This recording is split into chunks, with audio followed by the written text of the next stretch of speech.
Sejam bem-vindos à nossa primeira aula de matemática. Eu sou a professora Elisiane e na modalidade EJA eu trabalho na Escola Peri Coronel. Olá, eu sou a professora Marinês Seulin Silveira, trabalho na área de matemática na Escola Antônio Fueca Lima. Sejam bem-vindos. O tema de matemática de hoje vai ser a curva epidêmica do Covid-19.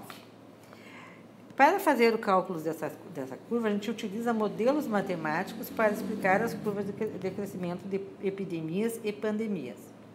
Através de que forma? Através da função exponencial, onde se utiliza muito a potenciação para esses cálculos. Primeiramente, fazendo um link com a biologia, o que significa pandemia? É um evento, é uma situação caracterizada por uma enfermidade epidêmica, que é amplamente disseminada na população mundial. Explicando melhor, como é que ocorre o espalhamento dos vírus? Vocês notam que no primeiro momento todas as pessoas estão em verde. E depois, esse patógeno, que é o vírus, atinge uma pessoa que, consequentemente, vai atingindo outras até tomar conta de todo o ambiente. Enquanto cientistas estão correndo contra o tempo para desenvolver o tratamento com vacinas e contra o coronavírus, que é o SARS-CoV-2, os matemáticos estão simulando cenários com impactos para a epidemia. Como é que a matemática ajuda a interpretar os futuros cenários de contágio e crescimento da população infectada, usando como base os estudos exponenciais? Esse assunto agora fica com a professora Elisiane, que vai tratar com vocês. Bom, se vocês observarem, como a professora já falou, uma pessoa infecta duas. Essa é a informação que nós temos, que uma pessoa infecta no mínimo duas pessoas. Essas duas pessoas, cada uma delas vai infectar mais duas. Essas duas pessoas, no caso 4 pessoas que foram infectadas, cada uma delas infecta mais duas. Cada uma dessas aqui que foram infectadas vão infectar mais duas. E assim vai dobrando o número de pessoas infectadas. Então, nós fizemos uma curva epidêmica com base em uma pessoa infectando duas e uma pessoa infectando 5 pessoas. Tá? E a gente fez esse gráfico exponencial com base na população de Bagé.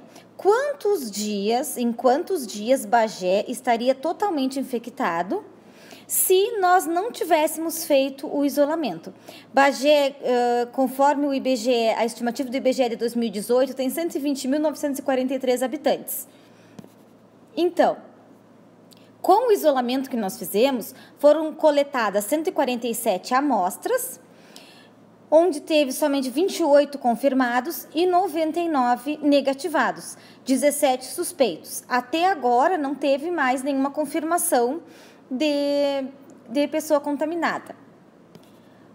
Bom, então, se nós fizermos com base 2, uma pessoa infectar 2 por dia, em 18 dias, Bagé já estaria completamente infectado, se uma pessoa infectasse 2 por dia. Se uma pessoa infectasse 5 por dia, em menos de 9 dias, Bagé já estaria completamente infectada.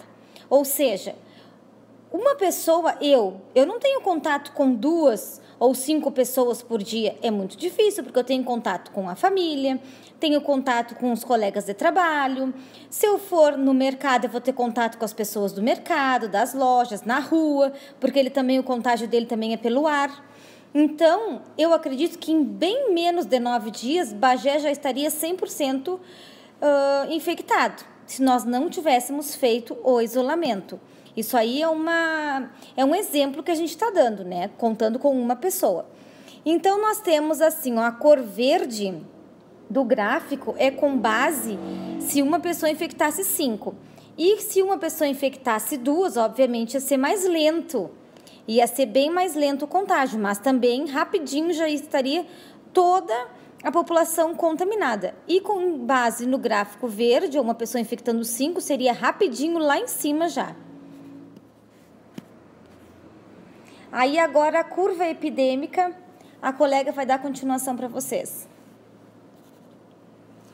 Observando o quadro aqui, a gente fez um corte da curva epidêmica para mostrar o crescimento exponencial. Então, ele é representado por um crescimento vertiginoso, onde o número de novos casos de infecção diariamente, considerando que no início é pouco. Então, nós estamos recém no pé dessa curva.